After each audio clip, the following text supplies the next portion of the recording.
La structure de la Fédération galactique. Bonjour. Merci d'être ici avec moi une fois de plus, j'espère que vous allez très bien aujourd'hui, je suis Marie, bienvenue sur ma chaîne. Cette information peut être considérée comme de la science-fiction ou comme le spectateur le voit le mieux et je la publie uniquement à des fins de divertissement. Néanmoins, je prends mes informations très au sérieux et pour ceux qui ont des yeux pour voir. J'écris ceci le matin du 25 juin 2025, ce sujet est vital pour comprendre ce qui ne va pas avec la partie de la Fédération galactique qui a supervisé la Terre et tout ce qui y est lié. Il est également vital de comprendre pourquoi nous ne pouvons pas intervenir directement sur Terre au-delà d'un certain point.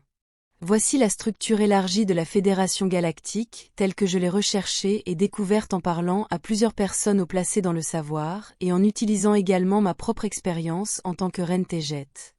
La Fédération galactique n'est pas une seule entité centralisée. Au contraire, c'est un conglomérat de grands et petits conseils coopératifs. La plupart d'entre eux sont éloignés les uns des autres, l'ensemble de la Fédération galactique fonctionne avec le même système de conseils par étapes, également appelé société holistique, observé dans la plupart des civilisations avancées. C'est lorsqu'il y a un conseil composé de membres volontaires pour une petite ville et ce conseil indépendant supervisera ses intérêts et ses besoins, jusqu'à ce que ce qui se passe ou ce qui est nécessaire dépasse leurs capacités. Et c'est à ce moment-là qu'ils chercheraient de l'aide auprès de l'étape supérieure, qui serait un conseil plus large composé également de bénévoles régionaux, supervisant les intérêts d'un plus grand groupe de villes dans toute une région.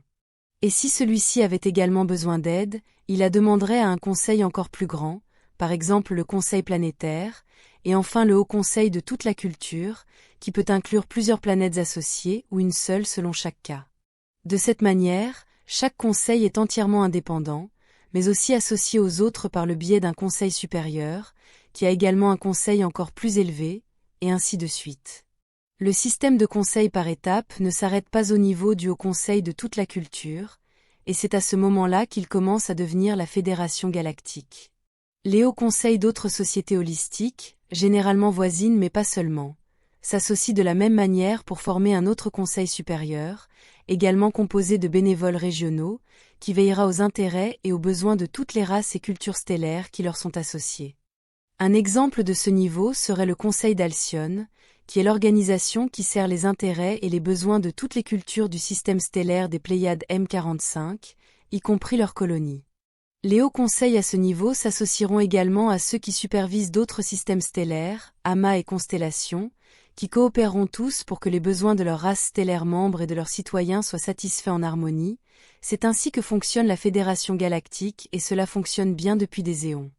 Il y a à peine des conflits parmi leurs membres, car les conflits surgissent principalement en raison d'un manque de ressources ou d'une perception d'un manque de celles-ci, mais pour les sociétés et cultures pleinement interstellaires, les ressources sont abondantes, car elles n'ont plus besoin d'extraire des ressources de leur planète d'origine, se tournant vers des astéroïdes innombrables et d'autres objets cosmiques ne soutenant pas la vie pour obtenir leur matière première. Le troc est également un moyen très utilisé d'échanger des choses et des ressources entre les membres des étoiles et fonctionne bien depuis très longtemps. Le problème survient lorsque les personnes qui sont les citoyens d'une telle fédération deviennent des objets de cupidité et deviennent elles-mêmes la ressource. C'est le cas des forces d'invasion qui considèrent ces membres comme de la nourriture et des objets d'exploitation. Un exemple de cela est la menace toujours présente venant de la région générale d'Orion, c'est pourquoi la Fédération galactique et tous ses niveaux doivent être bien organisés pour défendre les intérêts et l'intégrité même de ses citoyens, et cela a été le cas depuis très longtemps. Les constellations, leurs noms et les animaux qui leur sont associés ne sont pas un concept humain terrestre. Cela a été importé de la grande communauté stellaire dans la culture terrestre par divers mécanismes, comme le concept de semence d'étoiles et par l'inconscient collectif plus large, mais aussi directement par l'intervention de visiteurs avec des vaisseaux spatiaux. L'idée d'associer un groupe d'étoiles à des animaux peut sembler primitif à l'œil non averti, mais c'est une représentation picturale afin d'essayer d'avoir des bases de référence communes pour des races d'étoiles très différentes qui peuvent avoir des difficultés et des problèmes de communication. Le problème ici, et la raison pour laquelle je mentionne cela, est que même si l'idée de constellation est presque identique à la façon dont elle est interprétée dans l'astronomie ancienne et moderne de la Terre, elle est presque identique à celle observée par d'innombrables races d'étoiles, mais il existe néanmoins quelques différences importantes. Pour la plupart des races d'étoiles, surtout celles qui sont membres de la Fédération galactique, une constellation est une structure politique et pas seulement un amas ou un groupe d'étoiles qui semblent proches les unes des autres. Vous devez garder à l'esprit que le point de vue du ciel nocturne tel qu'il est vu depuis la Terre est unique par rapport au point de vue de cette planète, et donc le serait au moins pour la plupart des animaux avec lesquels les constellations sont associées. Cela signifie que, du point de vue d'autres races d'étoiles lointaines et de leurs planètes, le ciel nocturne semblerait logiquement très différent. Un autre problème est que, bien que depuis la Terre, plusieurs étoiles puissent sembler proches les unes des autres à l'œil nu, lorsqu'elles sont vues sous un autre angle dans l'espace, ces étoiles peuvent en réalité être très éloignées. Et il arrive aussi que des étoiles qui, dans le firmament tel qu'il est vu depuis la Terre, semblent éloignées, puissent en fait être des voisines proches. Cela signifie que le concept de constellation différera entre la façon dont elles sont comprises depuis la Terre et le point de vue de sociétés pleinement interstellaires. En ce qui concerne ces dernières, une constellation est le groupe d'étoiles avec leur culture, qui sont associées à un haut conseil qui supervise ses besoins et non pas simplement en raison d'une simple perception visuelle et association des étoiles. Cela signifie que les étoiles et les animaux exacts avec lesquels les constellations sont associées peuvent ne pas toujours coïncider entre la façon dont elles sont vues depuis la Terre et hors de la planète. Un exemple de cela est le Taureau et les Pléiades. Depuis la Terre, le groupe d'étoiles M45 des Pléiades n'est pas une constellation car il ne fait que partie du Taureau. Pourtant pour les sociétés interstellaires, les Pléiades sont en elles-mêmes une constellation, mais basée sur l'arrangement politique qui les entoure, et non en raison d'une quelconque localisation physique au sein d'une plus grande constellation telle qu'elle est comprise sur Terre. En résumé, pour les gens sur Terre, une constellation est un groupe d'étoiles physiques qui sont visuellement proches les unes des autres et qui sont associées à un animal ou un objet, mais pour les cultures et sociétés interstellaires, une constellation est davantage un terme politique. Bien qu'un certain élément de localisation physique des étoiles soit toujours présent dans le mélange. Pour continuer, j'utiliserai le terme au conseil d'une constellation entière à des fins descriptives ici, car c'est généralement le cas, bien que ce ne soit pas toujours le cas, comme je viens de l'expliquer. J'utilise le mot constellation du point de vue et du sens, tel qu'il est perçu du point de vue des cultures interstellaires. À ce niveau, chaque haut conseil d'une constellation peut et s'associe au conseil d'une autre constellation. Pourtant, à ce niveau très élevé, l'interaction entre les deux parties est devenue extrêmement limitée, principalement parce qu'elles n'ont rien à se demander l'une à l'autre. Cela signifie qu'un très long moment, peut-être même des milliers d'années, peut passer avant que toute communication n'ait lieu entre eux. Au moins, la communication entre la plupart est rare et désintéressée, car l'autonomie a éliminé le besoin d'un niveau encore plus élevé de haut conseil. Cela signifie qu'il n'existe pas de haut conseil de la Fédération galactique, qui supervise plusieurs constellations, encore moins une galaxie entière, même si ce mot figure dans son nom. Une galaxie, comme la Voie lactée, est un amas d'étoiles extrêmement vaste, si grand qu'il est tout simplement ingérable et inimaginable, au point qu'il ne peut jamais y avoir une seule organisation qui supervise ses intérêts, car il serait d'une complexité écrasante. Un haut conseil au niveau des constellations est déjà suffisamment compliqué, et par conséquent, est également rarement utilisé, mais cela dépend de la taille et du nombre de ces races d'étoiles membres.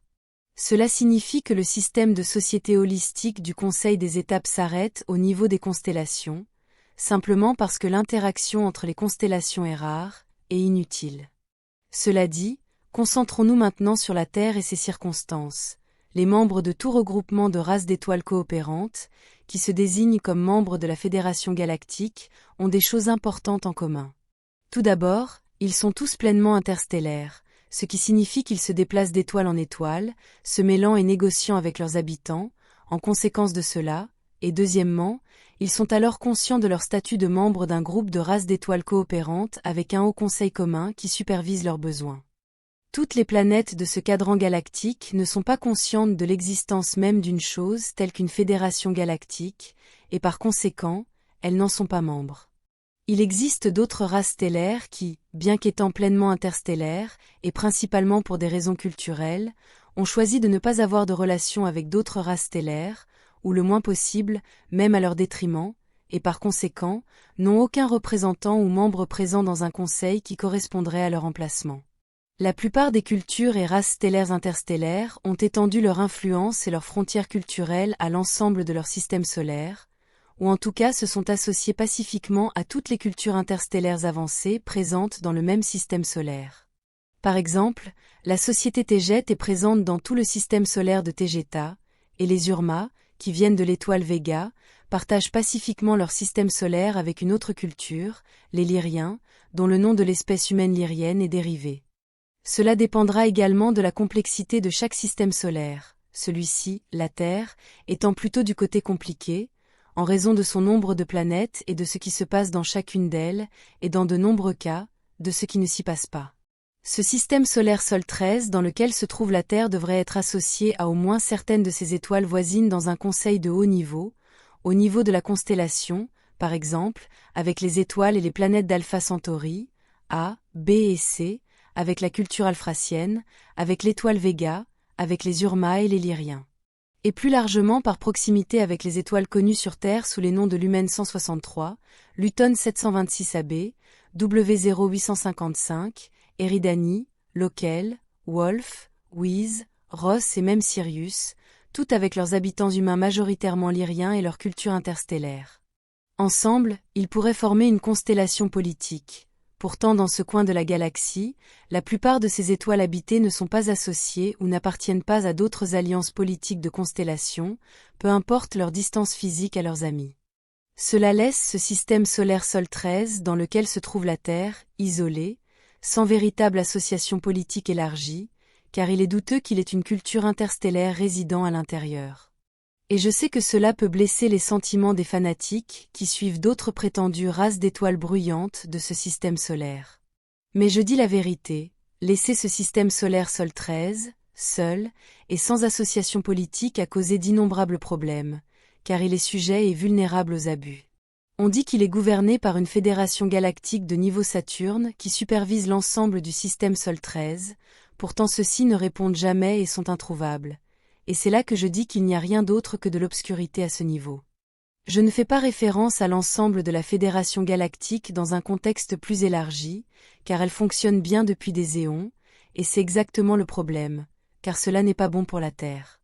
Les autres constellations, ou même les niveaux de grappes d'étoiles de la Fédération galactique, voient la Terre uniquement comme un problème isolé, et non comme une source de mal en expansion qui s'infiltre lentement dans d'autres planètes, étant donné que ce ne sont que ceux qui ont été directement affectés qui sont conscients du problème et souhaitent y remédier, tandis que les autres s'en moquent ou pensent que le problème n'est pas de leur ressort. Par exemple, les races stellaires qui sont maintenant directement affectées par la Terre et sa cabale maléfique, sont toutes les cultures des Pléiades M45, car elles ont été infiltrées et sont en cours de nettoyage, ainsi que le peuple d'Antaria, qui a également été directement affecté. Il existe d'innombrables autres races non interstellaires qui sont également affectées par la cabale de la Terre, mais d'autres au conseil d'autres constellations politiques les considèrent comme étant de la responsabilité des races interstellaires qui leur sont plus proches, et cela signifie nous, au conseil d'Alcyone, ce qui signifie qu'il est de notre responsabilité de protéger et d'isoler ces cultures pré-industrielles émergentes, et c'est exactement ce que nous faisons.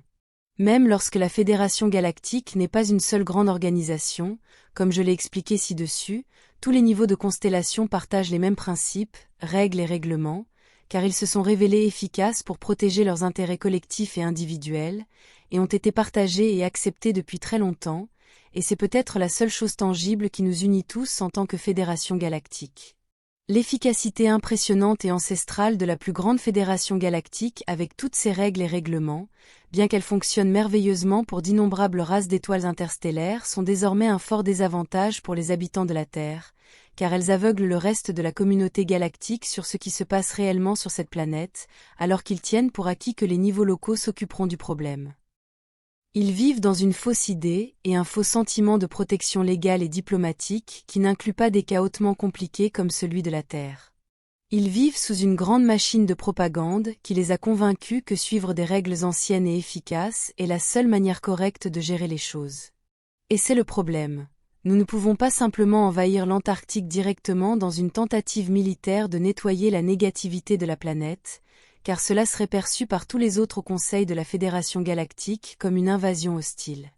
Ils n'ont pas eu le temps de traiter la nécessité d'un nettoyage pour la planète Terre, et leurs règles et règlements juridiques empêchent mon groupe d'agir au-delà d'un certain point indéfini, car, dans toute leur sagesse, ils sont aveuglés par leur propre propagande.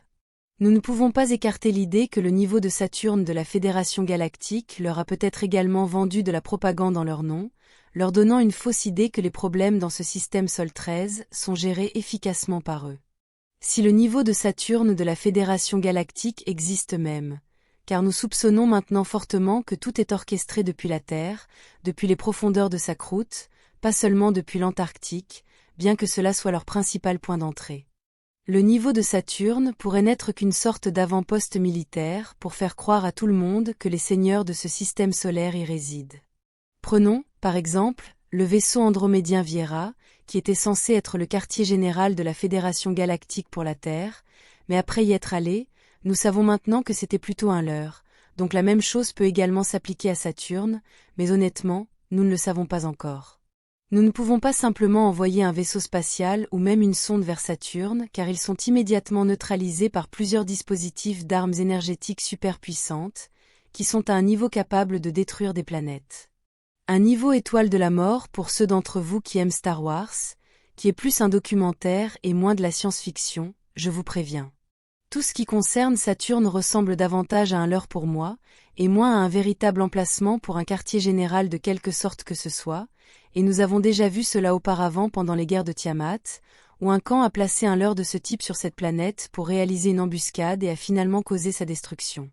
Nous ne pouvons pas entrer sur Terre avec une force écrasante car nous serions expulsés d'ici par d'autres membres de la Fédération galactique, principalement ceux qui sont tombés dans la machine de propagande de la Fédération et qui aiment suivre les règles et règlements, point par point. Comme la Fédération galactique n'existe pas en tant qu'organisation unique, mais plutôt comme un conglomérat de plusieurs, elle n'a pas de flotte de vaisseaux spatiaux à elle, ses lois, règles et règlements ainsi que leur application dépendent de la puissance militaire de ses membres.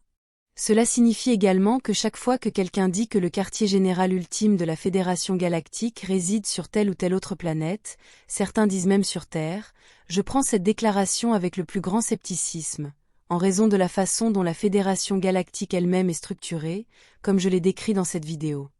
Il est nécessaire d'expliquer beaucoup de choses et de sensibiliser tous les membres, les hauts conseils et les niveaux de constellation pour pouvoir procéder directement sur Terre, sinon ils enverront simplement leur vaste force militaire pour nous éliminer d'ici, car ils ne sont pas au courant des détails sur pourquoi les règles et règlements de la Fédération peuvent ne pas toujours s'appliquer à la Terre.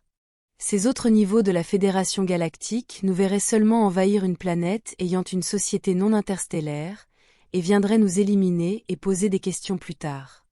Et cela s'applique également à d'autres races d'étoiles qui sont directement ici, et qui n'ont pas nécessairement de lien avec les hauts conseils de niveau constellation, car ces deux-là sont sous l'influence de la vieille propagande de la Fédération qui impose ses règles et règlements à tout le monde, membre ou non.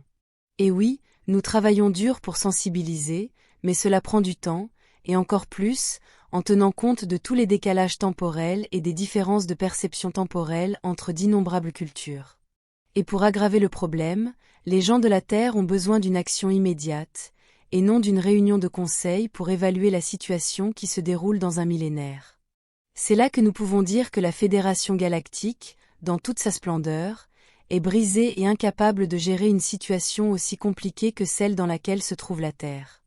Mon groupe continuera à travailler pour les intérêts et la protection des habitants de la Terre dans la limite de nos possibilités légales et physiques, c'est notre devoir en tant que membre de la Fédération galactique. J'espère que cette vidéo vous aidera à mieux comprendre l'ensemble de la situation compliquée dans laquelle se trouve la Terre, et pourquoi mon groupe ne peut agir que dans le cadre légal des règles et règlements de la Fédération galactique. Il n'y a pas une seule institution de supervision à qui nous pourrions soumettre notre cas. Nous devons gérer la situation du mieux que nous pouvons, avec les ressources disponibles. Personne ne viendra à notre secours, et cela vaut pour les habitants de la Terre, et pour nous aussi, ici haut, faisant tout ce que nous pouvons, avec ce que nous avons, nous sommes ensemble dans cette situation car cela affecte toutes nos cultures, citoyens, et toutes nos populations. Quelqu'un s'est fait passer pour une autorité de la Fédération galactique à l'échelle du système solaire, et nous croyons fermement qu'il se cache sous Terre, sur Terre, pas sur Saturne ou ailleurs, et qu'il prenne tous les membres de la Fédération pour des imbéciles. Ce groupe est négatif, à en juger par ses actions, et n'est pas invincible, comme nous l'avons prouvé en prenant le contrôle de l'espace aérien et spatial de la Terre. Nous devons tous gérer cette mauvaise situation localement, nous ici-haut, faisant tout ce que nous pouvons, restaurant l'harmonie dans ce secteur, et vous là-bas en tant que véritable cavalerie qui fait face au mal, de front, chaque jour.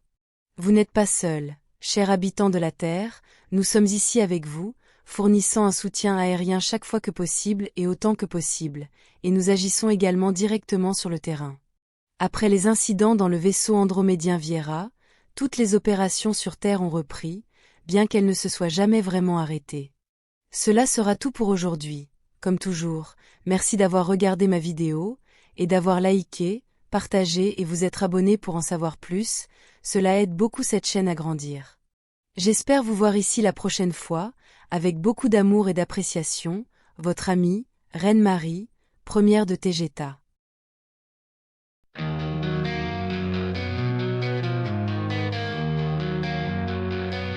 Tegeta dans les cieux lointains, règne des étoiles loin de chemin.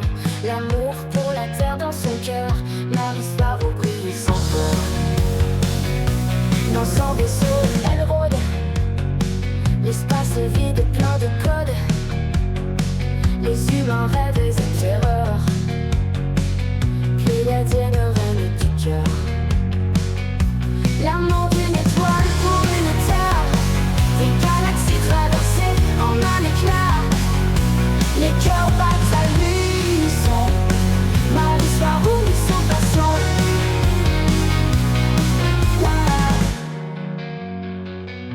La distance brille